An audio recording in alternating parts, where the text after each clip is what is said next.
Let's talk technology. And Mathew Dickerson, a good morning to you. It's a bit of a dour beginning, isn't it, Nick? There's some pretty serious stuff happening across the world. There is some very serious stuff happening across the world. And of course, you and I are going to be talking COVID-19 in a minute. Let's not for a second. Let's talk about something that's kind of blown my mind a little bit. Could we see tyres that actually regenerate their treads? It sounds incredible, doesn't it? And the way I think about it is a bit like a lip balm. The tyres themselves will have a polymer or a substance in the middle of the tyre.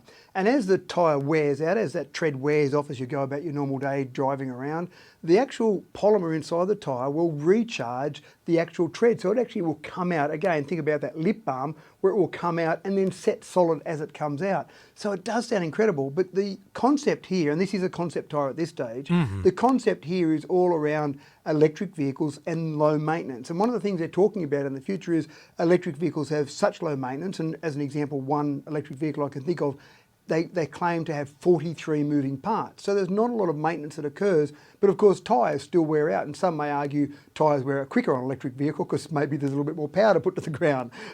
So the tyres, and this is where Goodyear's saying they want to be there for the future as well, they've got this concept about recharging your tyre tread. I think it just sounds incredible. And what's amazing to me is they've gone and looked and taken inspiration from spider silk. And we've seen that a lot in some engineering. Spider silk, its tensile strength is above steel. It's really turned into a bit of an inspiration for a lot of work. Yeah, that's right. And you are right. There's so many things that we do look at in nature. And when I say we, science in general looks at in nature, because nature seems to have had a few years to get things right. They seem to have got a lot of things right. So let's steal the great ideas that are there in nature. And this is another example of that. Well, let's do it indeed. If it's going to mean I don't have to change tyres too often or maybe even replace my tyres, I'm very happy about that. Look, we do have to talk COVID-19. Of course, it is having an impact on the world of technology and even on the world of retail technology. We are seeing a number of high-profile electronic stores shut. Yeah, and it's really unusual. Apple obviously shut down their China stores and they've now opened them up again. That was their initial precaution. But as of last Sunday, they actually closed all Apple stores outside China, which again, for a store or a company like Apple, that just does seem like an incredible move. They probably had trouble getting the stock to those stores as well. So maybe they were finding a lot of frustration with their clients coming in, saying they'd like to buy a new phone. They said, sorry, we've got none in stock. So maybe that was part of the process. But again, it's just the flow-on effect of COVID is quite incredible. So you've got employees, and Apple has said they'll keep paying their employees, which is a very nice move from them. But the flow-on effect of so many different things. So think about the transport companies that would have been delivering the product to these Apple stores. Suddenly they no longer have the need for the same amount of transport. The coffee stores that might have been around these Apple stores. So it's not just those Apple stores closing down, but it is a whole range of other ancillary stores or services around there. And I love the competition that is continuing on between Apple and Samsung. Samsung has said they're going to keep their stores open and they're offering a free cleaning service to any phone, including someone with an iPhone. So they've taken a little bit of a jab at Apple by saying they're keeping theirs open and happy to take iPhones to give them a good clean. That is very, very cheeky, but I do appreciate that. Look, on that topic, I've seen a lot of conflicting information about whether your phone can be a bit of a bacterial petri dish. What do we know?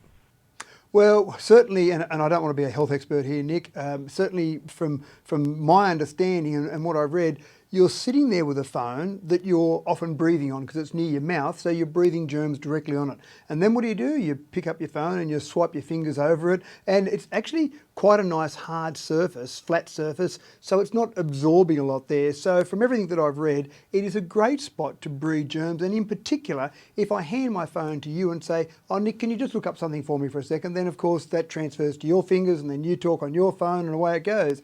So cleaning your phones, I think, is a really good thing. And so there's a couple of quick tips I'd have there.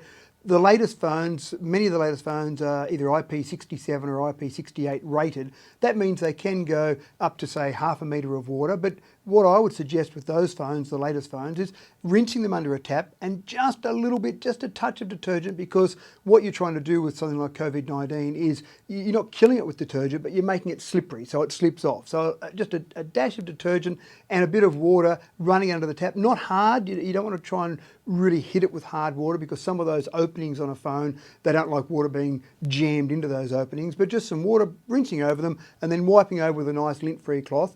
If you've got an older phone or a phone that doesn't have an IP67 or 68 rating, what I'd do is I'd use, and I won't use brand names here, Nick, but any of the common glass cleaners. The glass cleaners have typically got substances in them that make them evaporate quite quickly. So if you spray that not onto the phone but onto a lint-free cloth, some sort of like glasses cleaner, that type of thing, and then wipe your phone over with that, that's a really good way just to wipe the germs off there. Most of those window type cleaners have got some detergent and they evaporate quickly. So it's a good way just to try and get those germs off the phone and hopefully not make them a breeding ground for spreading around COVID-19. Yeah, very, very good advice. And just really quickly, Matthew, of course, there's nothing a scammer can't latch onto as a way to, well, get their hands on your precious information. And surprise, surprise, COVID-19 is a topic for many, many scam emails. Oh, look, I continually am disappointed and then somewhat surprised about the human race that we live in.